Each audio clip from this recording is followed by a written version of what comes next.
duty to stop a humanitarian crisis from unfolding.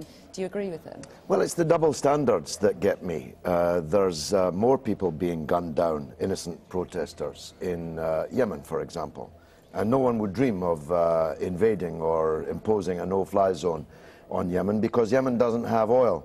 It's so transparently an attempt to protect British companies and other Western companies' massive investments in Libya that it is discredited in the Arab world. I saw your package saying there are Arab representatives at this meeting.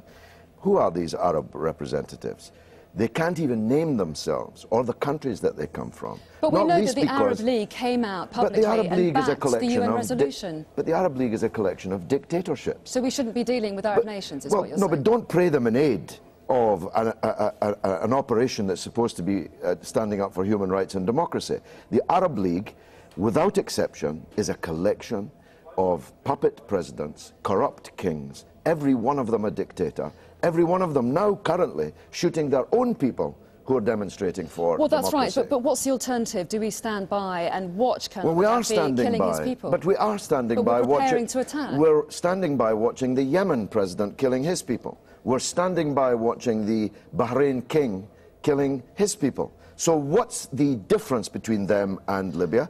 Everyone watching this knows the difference is a dirty little three-letter word called oil. So let's not pretend it's about anything. But Libya only produces 2% of the world's oil.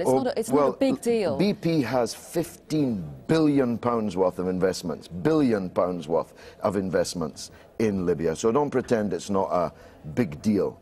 The truth is that we're not intervening in these other revolutions, but we are intervening in this for our own selfish interests. Now, that has two consequences. First of all, it generates more hatred and enmity against us around the world, and we will see that, believe me.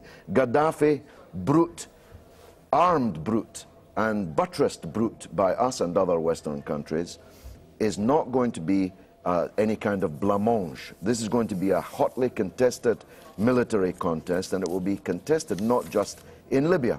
We're generating hatred for ourselves, terrorism, terrorist attacks all over the world against our interests. Why?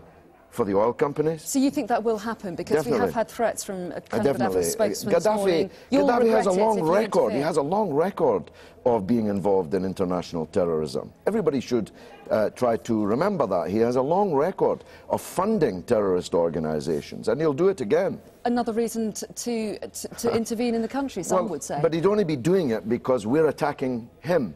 Mr. Blair and his grisly embrace of Gaddafi in the desert, which I hope people will endlessly replay in their minds. Some of us said that this would come to this, and it has. He brought Gaddafi in from the cold, didn't he? So Gaddafi was now just another Arab dictator. But if we start bombing and shelling and threatening to invade his country, you can be sure he'll fight back. So is that a reason not to do it? Because yes, we fear retribution? Well, why are we doing it, Anna?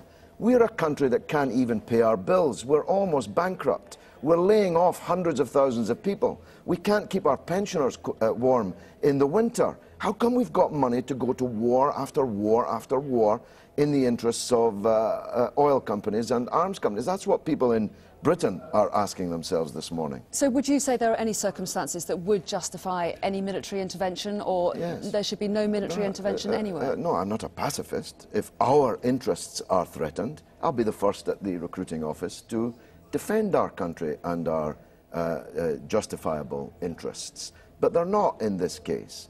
And if the neighbours of Libya are concerned about the turmoil that's being created by this dictatorship in their region, Tunisia and Egypt are perfectly entitled to take action to defend themselves, as Vietnam was, for example, against Pol Pot in Cambodia.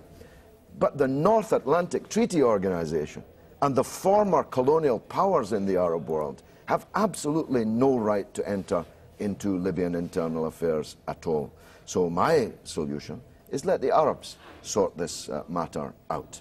But British men and women and taxes being used to put one group of people in Libya in power rather than another, no thanks. George Galloway, thank you for coming in and sharing your views with us. Thank you.